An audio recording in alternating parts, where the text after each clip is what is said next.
बताना चाहिए जो अंग्रेजी मुसल्लत कर रहे हैं, Angrezi as a sort of language हमें आनी चाहिए कि हमने इंटरनेशनल कम्युनिटी से खिताब करना है।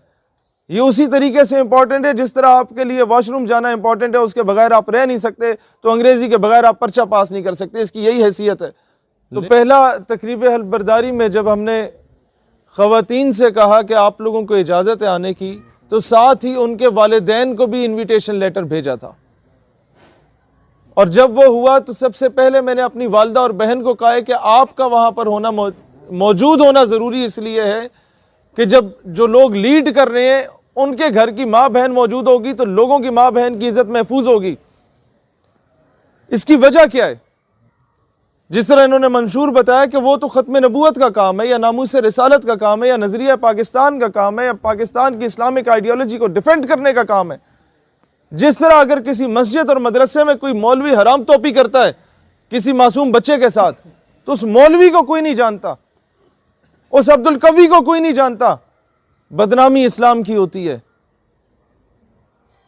और इस्लाम का लेबल एक फाहिशा के साथ लगा दिया जाता है। आप समझ रहे हैं इस चीज़ को? इसीलिए जब आप नज़रिए का काम करेंगे तो ये हम लोग चाहते तो मस्जिद मदरसे में प्रोग्राम रख सकते थे, वहाँ पर हज़ारों की तादाद में लोग आ सकते थे। हमने आप लोगों को क्यों चुना? हमने आप लोगों से क्यों दरख्वास्त की कि आप लोग यहाँ पर आएँ? उसकी वजह यह है कि जब एक मस्जिद और मदरसे में 250 हम ख्याल लोगों को पंखे के नीचे बैठ के हम कहेंगे कि आप नारा लगाओ तकबीर रिसालत हैदरी का या ख़त्म नबूवत का, तो मगरिब को शायद उतनी तकलीफ़ नहीं होगी जितनी तकलीफ़ उसे तब होगी जब एक यूनिवर्सिटी और कॉलेज से पेंट कोट और टाई पहनने वाला नौजवान ये नारा लगाता हुआ मैदान में आएगा। क्योंकि आप लोगों पे अरबों डॉलर्स की इन्वेस्टमेंट की गई है। आप सिर्फ अपनी यूनिवर्सिटीज़ में वेलकम और फेयरवेल पार्टी की आड़ में जो कुछ गलाजत कौम को पेश की जाती है उसको देख लीजिए।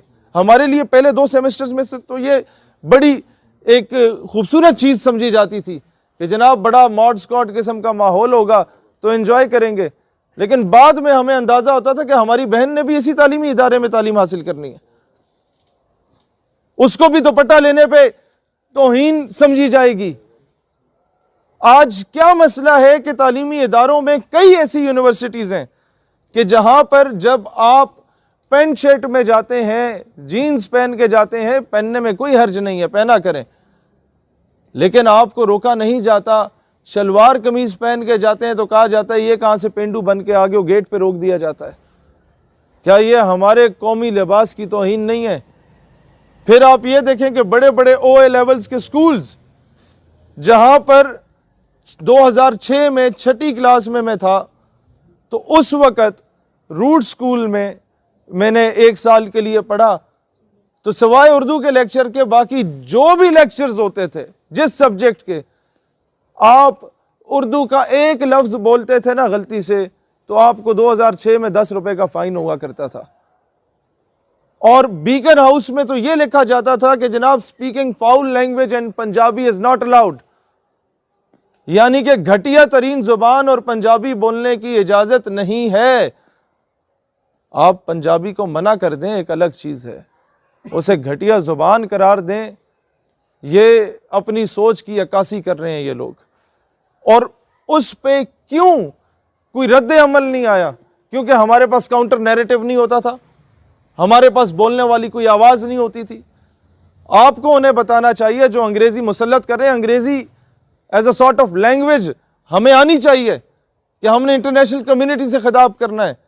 ये उसी तरीके से इंपॉर्टेंट है जिस तरह आपके लिए वॉशरूम जाना इंपॉर्टेंट है, उसके बगैर आप रह नहीं सकते, तो अंग्रेज़ी के बगैर आप पर्चा पास नहीं कर सकते, इसकी यही हैसियत है। लेकिन आप ये देखें कि जब पंजाबी की तौहीन हो और आपसे कहा जाए कि जनाब ये अंग्रेज़ी बोलें हमारे साथ पाकिस्तान में रहते हुए, तो आपके पास जवाब कम अज़ कम होना चाहिए कि मैं अगर गल कर रहे हैं तो बाबा बुले शाह दी ज़ुबान इश गल कर रहे हैं, मैं अगर तुहाडे नाल महवे गुफ्तगू हाँ तो सुल्तान बाहू दी ज़ुबान इश महवे गुफ्तगू हाँ, मैं अगर तुहाडे नाल महवे गुफ्तगू हाँ तो मियाँ मोहम्मद बख्श दी ज़ुबान इश महवे गुफ्तगू है, तुसी केड़े प्यो दी ज़ुबान इश महवे गुफ्तगू हो।